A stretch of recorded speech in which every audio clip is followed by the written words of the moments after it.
വനിതാ ദിനത്തിൽ അതിരപ്പള്ളി വനവാസി കോളനിയിൽ നടന്നത് കൂട്ടബലാത്സംഗം. വനവാസി വിഭാഗത്തിൽപ്പെട്ട പ്രായപൂർത്തിയാകാത്ത പെൺകുട്ടിയെ 3 പേർ ചേർന്ന് മദ്യം നൽകി പീഡിപ്പിക്കുകയായിരുന്നു. അവശയായ പെൺകുട്ടി ചാലക്കുടി താലൂക്ക് ആശുപത്രിയിൽ പ്രവേശിപ്പിച്ചു.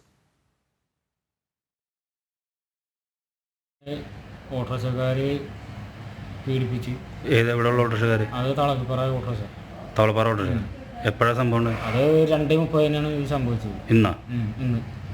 എന്നിട്ട് ഈ എന്നിട്ട് സംഭവം എപ്പോഴാണ് നിങ്ങൾ അറിയണത്? ഞങ്ങൾ ഒരു 3 മണി ഒക്കെ കഴിഞ്ഞപ്പോഴാണ് ഇവളെ അന്വേഷിച്ച് കിട്ടിയത്. അന്വേഷിച്ച് കണ്ടത് ഒരു വയ്യാത്തൊരു നിലയിൽ കിടന്നതാണ് കണ്ടത്. അമ്മയൊക്കെ ചേട്ടന്മാരെ എല്ലാവരും കൂടി അന്വേഷിച്ചാണ് കൊച്ചിനെ കണ്ടുപിടിച്ചത്. ചെന്ന് കണ്ടപ്പോൾ കൊച്ചു ഡ്രസ്സ് വരെ ഇല്ലാണ്ടാക്കണമേ. ആകെ അവശതയായിട്ട്. എന്നിട്ട് പോലീസിനെ അറിയിച്ചു? പോലീസിനെ വിളിച്ച് സാറന്മാർക്കൊക്കെ ഇവിടുത്തെ പോലീസ് മലക്കപ്പുറമൊക്കെ വിളിച്ച്. എന്നിട്ട് അവർ ഇവിടെ ഹോസ്പിറ്റലിലാക്കി. അവർ വണ്ടിക്ക് വിളിച്ച് ആംബുലൻസ് വിളിച്ച് പറഞ്ഞ. ഇപ്പം എങ്ങനെയുണ്ട് കുട്ടി? ഇപ്പോൾ എന്നെ അറിഞ്ഞിട്ടില്ല, ഡോക്ടറൊന്നും പറഞ്ഞിട്ടില്ല. ടെസ്റ്റ് ഉണ്ടെന്ന് പറഞ്ഞു കുറച്ച്. അവിടെ ഉടുപ്പ് ഇപ്പോൾ അവരറിയോ ഈ ഓട്ടോറിക്ഷക്കാരെ? അറിയാം. ഷിജു തളക്കിപ്പുറ ഓട്ടോറിക്ഷ.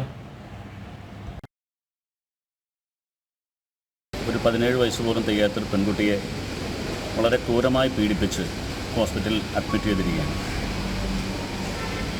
ആ പ്രതികൾ 3 പേരുണ്ടെന്നാണ് പെൺകുട്ടിയുടെ മൊഴിയിൽ നിന്നും വ്യക്തമാകുന്നത്.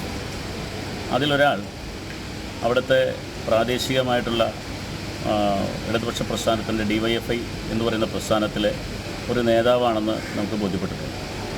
യഥാർത്ഥത്തിൽ കേരളത്തിൽ പിണറായി വിജയൻ സർക്കാർ ഭരിക്കുമ്പോൾ ആദിവാസി വിഭാഗങ്ങൾ മാത്രമല്ല, ഈ കേരളത്തിലെ സ്ത്രീകൾക്ക് സ്വസ്ഥമായി ഉറങ്ങാൻ പോലും കഴിയാത്ത സാഹചര്യത്തിലേക്ക് മാറിക്കൊണ്ടിരിക്കുകയാണ്. സ്വസ്ഥമായി വഴി നടക്കാൻ കഴിയുന്നില്ല, സ്വസ്ഥമായി ഉറങ്ങാൻ കഴിയുന്നില്ല, തൊഴിലിടങ്ങളിൽ പോകാൻ കഴിയുന്നില്ല. എന്തിന് നമ്മുടെ പുറത്തേക്കൊന്ന് കടയിൽ പോകാൻ പോലും കഴിയാത്ത സാഹചര്യത്തിലേക്ക് പിണറായി വിജയൻ സർക്കാരിൻ്റെ ഭരണകാലത്ത് ആഭ്യന്തരം പരാജയപ്പെട്ടിരിക്കുകയാണ്.